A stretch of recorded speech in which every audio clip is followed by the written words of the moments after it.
Meanwhile, down in Dorset, in Portland, migrants, we're told, will be now returned to the Bibby Stockholm barge.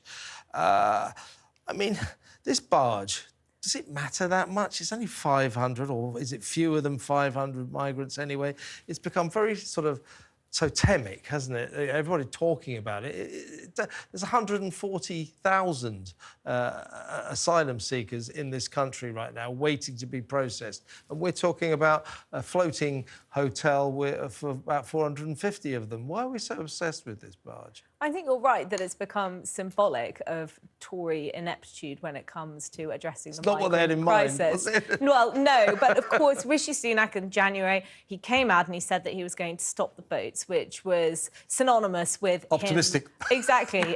We didn't say how many boats he was going to stop, of course, but it was nonetheless, signalling that the Tories were going to get a handle on the migrant crisis. And of course, tens of thousands of people have crossed the Channel this year, and the British public are aware of how much this is costing. It's not just the impact that it's potentially having on their communities, but the fact that the taxpayer is having to foot the bill for asylum seekers to be housed in hotels at very great expense. And there's a desire for something to be done about that. And I think, the barge, as I say, it is totemic, it's symbolic. It's the idea that the government can get these migrants onto the barge. It can find a more cost-effective way of housing these potential refugees while they're processed. Now, of course, the other side to this is, how is the government going to clear that absolutely enormous backlog? Because Labour's argument is that were they in power, they would employ more people to address this, to clear the backlog. And the Tories don't really seem to have a response to it. And the list of people is just getting longer and longer. Yeah, well, that's why, Keir Starmer didn't really talk about the migrant crisis, or doesn't talk about it very much, because when he does talk about it, he gets himself into trouble. Now, in terms of this Supreme Court case, the appeal by the government against the blocking of flights to Rwanda, in some ways, if the decision of the Supreme Court is we can start taking planes off, and that starts to happen in November, that might be bad news for Sunak, because the possibility is flights start going to Rwanda and the boats don't stop. Then what does he do?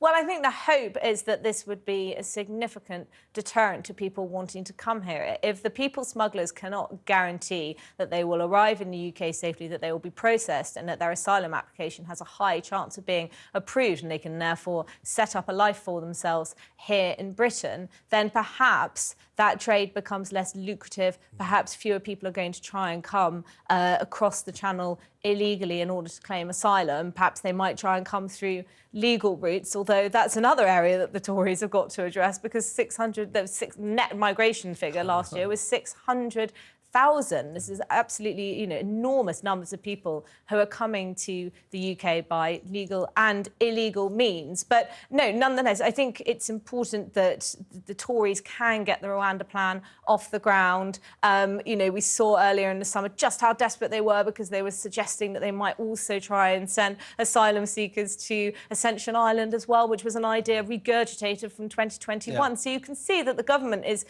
attempting to address this issue, but it just hits roadblocks wherever it goes. And when it comes to the Rwanda plan specifically, I think that if their appeal is unsuccessful, there are very serious questions to be asked about democracy, about the powers that we are handing to the judiciary, the issue that they have in America, the big problems that they have in America with politicised judges, politicised courts, and whether there's a risk that we're moving towards a situation that's similar to that in the UK. It'd be interesting to see if it's rejected on what grounds, because we've heard a lot this week, concerns about Rwanda being an unsafe place for asylum seekers. The government has pushed back against that.